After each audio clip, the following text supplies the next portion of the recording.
इस सेशन में हम सीखेंगे माइक्रोसॉफ्ट के यूनिवर्सल एप्स मेन्यू के बारे में। यदि हम स्टार्ट पे क्लिक करें, जो लेफ्ट साइड पे मेन्यू अवेलेबल है वो माइक्रोसॉफ्ट विंडोज 7 जैसी लुक वाला है। यदि आप राइट हैंड साइड पे देखें तो विंडोज 8 जैसा कुछ मेन्यू आपके पास अवेलेबल है, जिसपे माइक्रोसॉफ्ट की यूनिवर्सल लाइव टाइल्स के एप्स हैं। अर्थात आपको जितने भी आइकॉन यहाँ पे दिखाई दे रहे हैं वे सभी टाइल्स हैं और आपके पास ये पूरा मेन्यू टाइल्स मेन्यू कहलाता है। यदि आप यहाँ ध्यान से देखें तो कुछ आइकॉन्स छोटे हैं, कुछ बड़े हैं और आप यहाँ पे इनकी सेटिंग भी कर सकते हैं। इसके अतिरिक्त जो सबसे इम्पोर्टेंट बात है वो है इनका लाइव प्रीव्यू। ये मेरा जो आइकॉन है ये फोटोज़ को रिप्रेजेंट करता है, परंतु फोटोज़ फोल्डर पे जाए बिना ही मैं यहाँ पे प्रीव्यू देख सकता हूँ, जो मुझे जानकारी देता है कि यहाँ पे ये फ़ोटोज़ पड़ी है। इसी प्रकार से नीचे यहाँ पे मनी नाम का एक लाइव टाइल है, जिसमें आज की डेट के शेयर्स के भाव क्या हैं उसकी जानकारी भी मेरे पास यहाँ अवेलेबल है।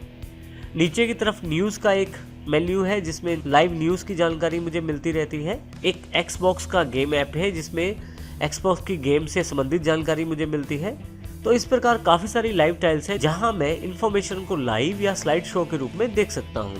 आप अपनी आवश्यकता अनुसार भी यहां पे टाइल्स मेन्यू में अपनी रिक्वायरमेंट के अनुसार अपनी एप्स के शॉर्टकट को यहाँ पे प्लेस कर सकते हैं टाइल्स के रूप में। इसके लिए जिस सॉफ्टवेयर या जिस ऐप को आप यहाँ पे टाइल्स में लाना चाहते हैं, आप राइट क्लिक करें। जैसे मैं नोटपैड पे राइट क्लिक कर देता हूँ, पिन टू स्टार्ट कर दें।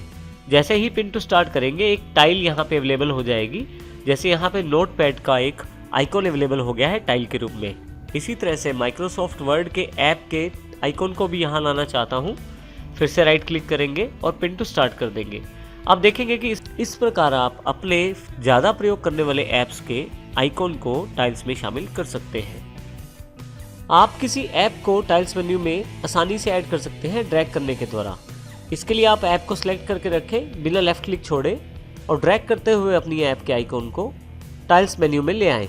जैसे ही आप छोड़ेंगे तो आपके देखेंगे कि यहाँ पे टाइल्स मेन्यू में आकर उस ऐप का आइकॉन ऐड हो गया है।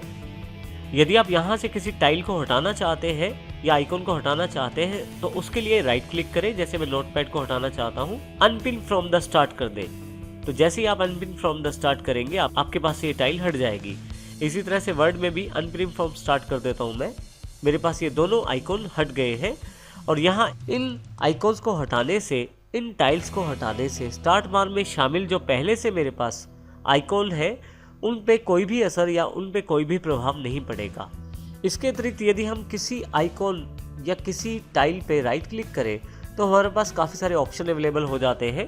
जैसे अभी हमने एक ऑप्शन किया है अनपिन फ्रॉम द स्टार्ट। इसके अतिरिक्त यदि हम किसी भी टाइल पे राइट क्लिक करें तो हमारे पास काफ़ी सारे ऑप्शन अवेलेबल हो जाते हैं। अनपिन फ्रॉम स्टार्ट ये हमने अभी किया है।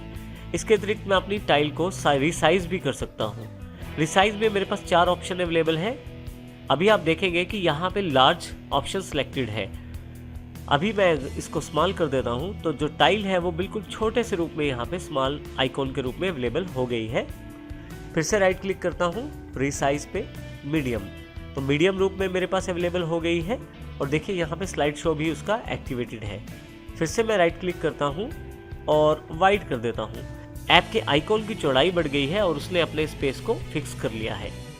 यदि मैं इसे और बड़ा करके देखना चाहता हूँ तो रिसाइज लार्ज, तो आप देखेंगे फिर से उसी शेप में मेरे पास टाइल अवेलेबल हो गई है जिस शेप में पहले थी। आपकी टाइल पे जो स्लाइड शो दिखाया जाता है आप उसको डिसेबल भी कर सकते हैं। उसके लिए आप राइट क्लिक करें, टर्न लाइव टाइल ऑफ का एक ऑप्शन अवेलेबल है। यदि मैं इसे क्लिक कर देता हूँ तो आप देखेंगे फोटोज़ का प्रीव्यू यहाँ पे नहीं दिखाया जा रहा।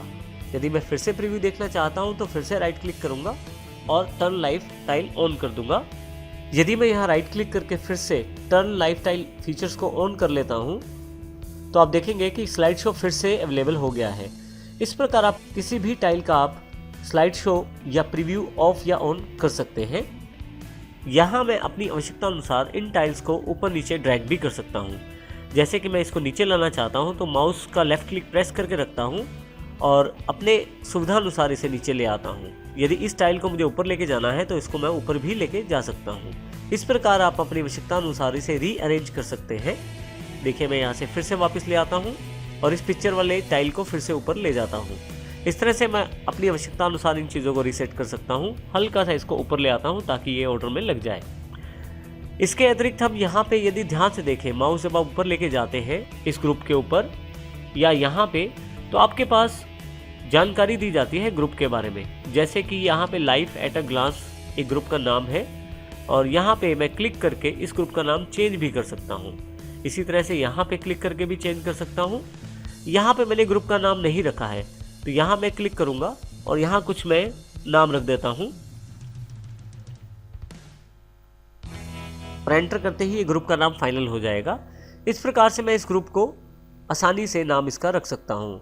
इसके अतिरिक्त मैं चाहूँ तो पूरा का पूरा ग्रुप भी मूव कर सकता हूँ। जैसे मैं यहाँ ग्रुप को ऊपर से पिक करूँगा और इस ग्रुप को ऊपर ले जाता हूँ तो देखिए ऊपर वाला ग्रुप नीचे आ गया है और नीचे वाला ग्रुप ऊपर चला गया है। इस प्रकार से टाइल्स मेन्यू को आप अपने अकॉर्डिंग व्यवस्थित कर सकते हैं, ऑर्गेनाइज कर सकते हैं अपनी आवश्यकता अनुसार।